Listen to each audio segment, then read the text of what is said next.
I got a question. As smart as I am, uh, I can't figure this out.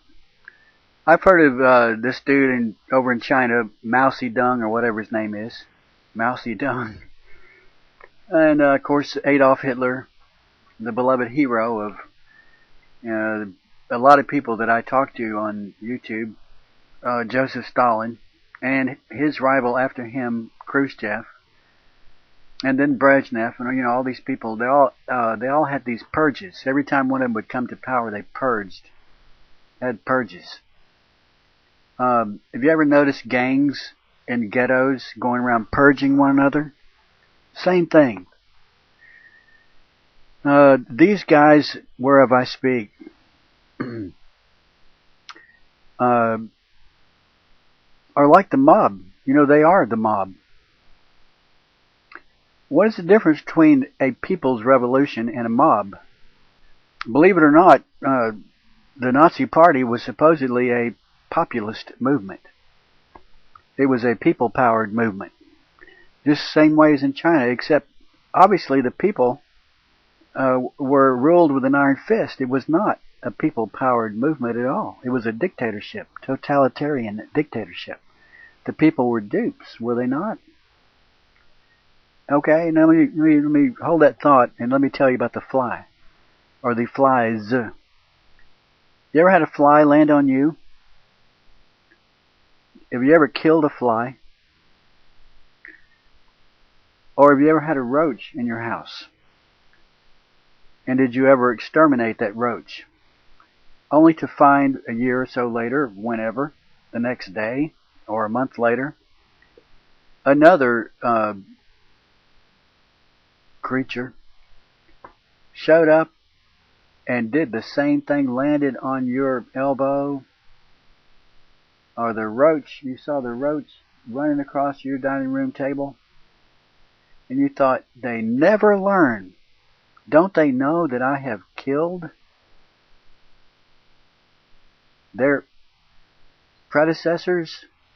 And yet here they are again doing the same thing. They never learn. And you get your fly swatter, and you think, a roach has just got to know his limitations. You never mess with me. Okay, people are the same way. They keep doing the same thing over and over again. One generation has a war. A couple generations later, they do the same thing over again. One generation was duped by Mao Zedong and Adolf and Vladimir. Few years later, the crowd does the same thing. And what's the difference between a community organizer and a gang, a street gang? What's the difference between a street gang and the mafia? What's the difference between the Communist Party and Lucky Luciano? Real-life gangsters, have armies, but they wear civilian clothes and they hide their pistols under their jacket. Boys and girls, you're confused about history. You don't like history. Look, I'm going to summarize the past 100 years in 3 minutes, okay? So relax. It's not hard. You have this disease, this mental illness, hatched in Europe, and it took on the name Marxism after Karl Marx, a loser, spent a lifetime thinking and thinking and writing and thinking. Okay, so we're going to call it Marxism because his name was applied to it. Marxism spread throughout parts of the world, Europe, Russia, and the United States, under various names, but it's all Marxism to me. The brand of Marxism that took over Germany under Adolf Hitler was called Nazism. Hitler made a deal with his crony, his fellow criminal in Moscow, and said, hey, let's make a deal. I won't attack you. You don't attack me. I'm going to attack over here. I'm going to get France and Poland and some places over yonder. I'm not going to attack you, okay? Got it? And Stalin said, or Vladimir Lenin said, okay, sure. And Hitler commenced gobbling up various countries in Europe, and then broke his promise and turned and wanted to attack Russia. Why, I don't know. Maybe because he was simply paranoid.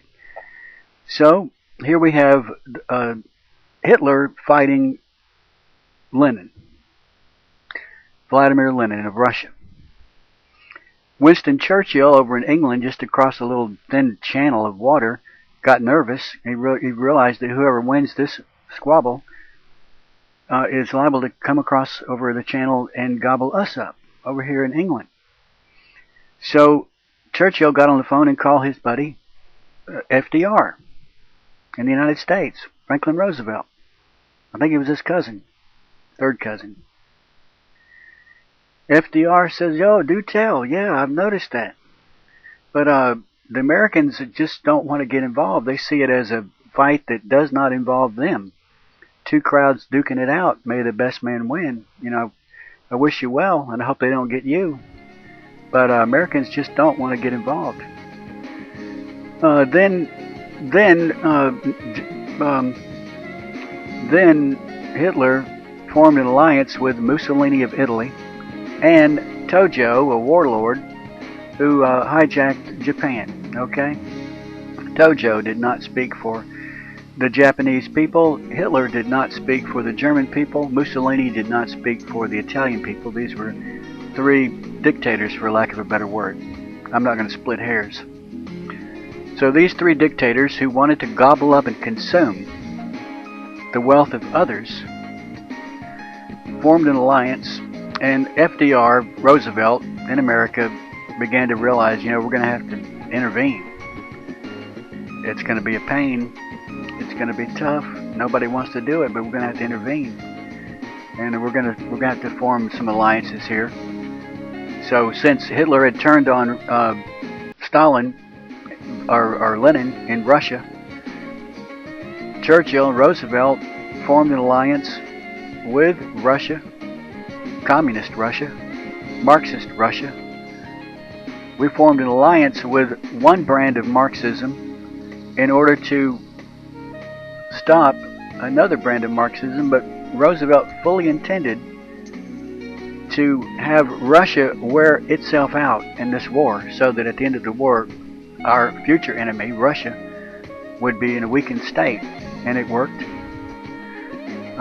Contrary to popular opinion, Russia took the brunt of the war. It was hard on us, but it was much harder on them. A lot of them died, and a lot of them suffered. And as soon as Hitler and Tojo were finished off, we announced our new enemy was Russia, and the Cold War began. We had to keep them in check, because we knew, we weren't stupid back then, we knew that communism was an illness, a disease, a consuming cancer. After 50, 60, 70 years, the USSR said, we're through, we're not fighting no more. We're going to restructure, we're going to dabble with capitalism. And some of us in America fell for it. We thought, ha-ha, we won the Cold War. Well, we didn't. All they did was submerge. And all these other brands of Marxism in Europe and in America are still with us.